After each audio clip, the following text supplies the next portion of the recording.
I used to live alone in a small one-bedroom apartment on the second floor of an older building. It was a simple layout.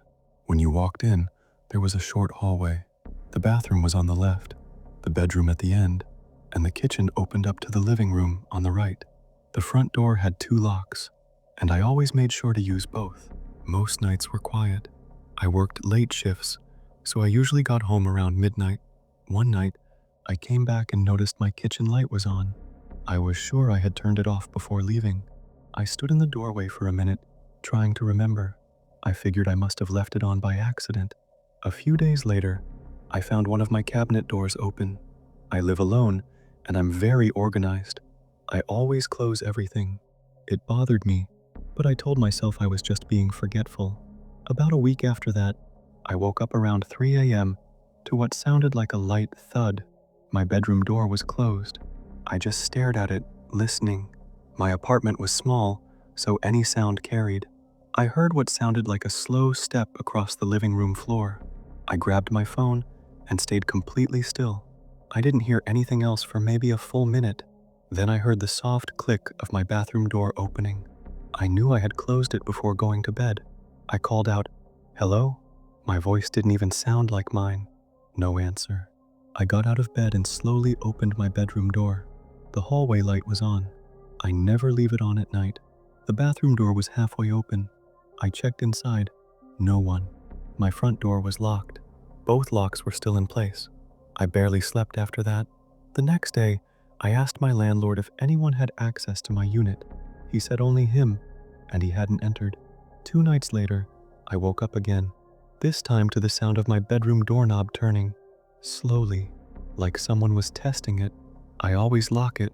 The handle moved down, stopped, then moved again. I couldn't breathe. I just stared at it.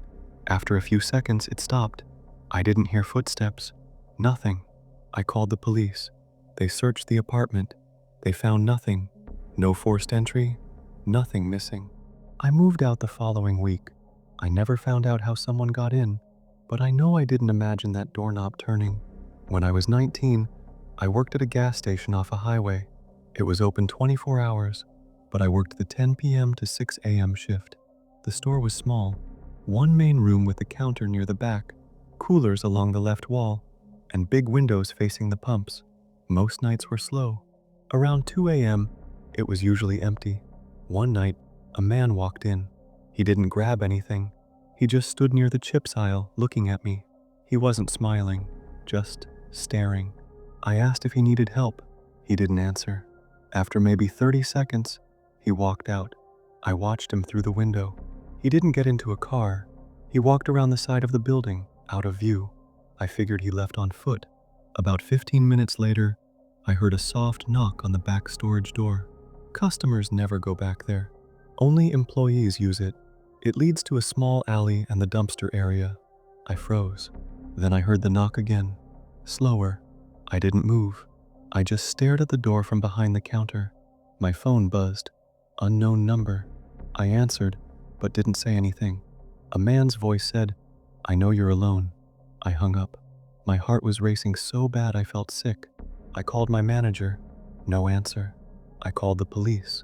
While I was on the phone with dispatch, I saw him again. He walked past the front window slowly, looking in, smiling this time. The police showed up within minutes. They searched the area. He was gone.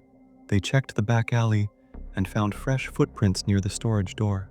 I quit 2 weeks later. I never worked another overnight shift again.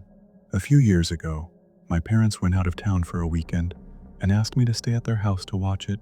Their house is in a quiet neighborhood, 2 floors. When you walk in, there's a staircase directly ahead.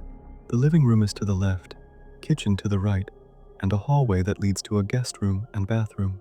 I was alone the first night.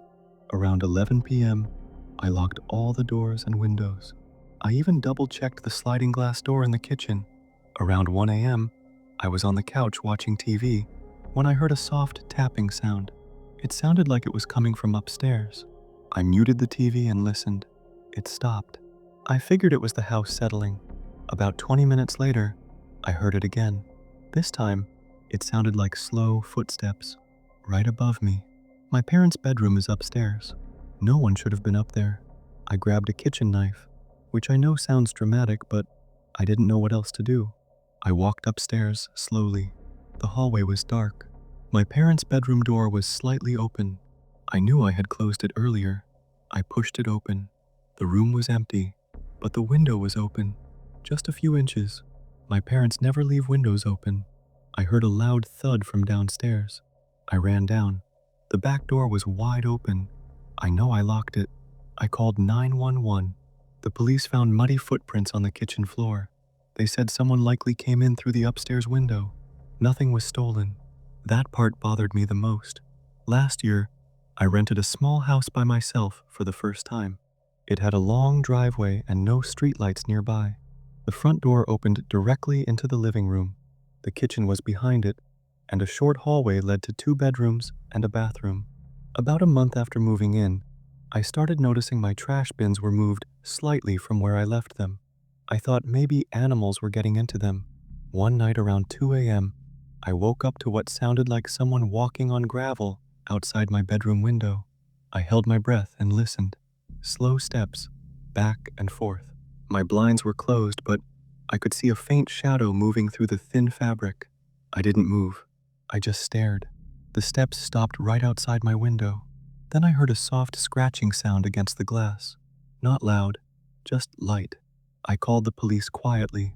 While I was on the phone, I heard the gravel crunch again, moving toward the front of the house. The officer arrived about 10 minutes later. He walked around the property with a flashlight. He found footprints near my bedroom window, clear shoe prints in the dirt. No one was there. The next night, I installed motion lights and a camera. 3 days later, I checked the camera footage after another restless night. At 1:47 a.m., a man walked up my driveway.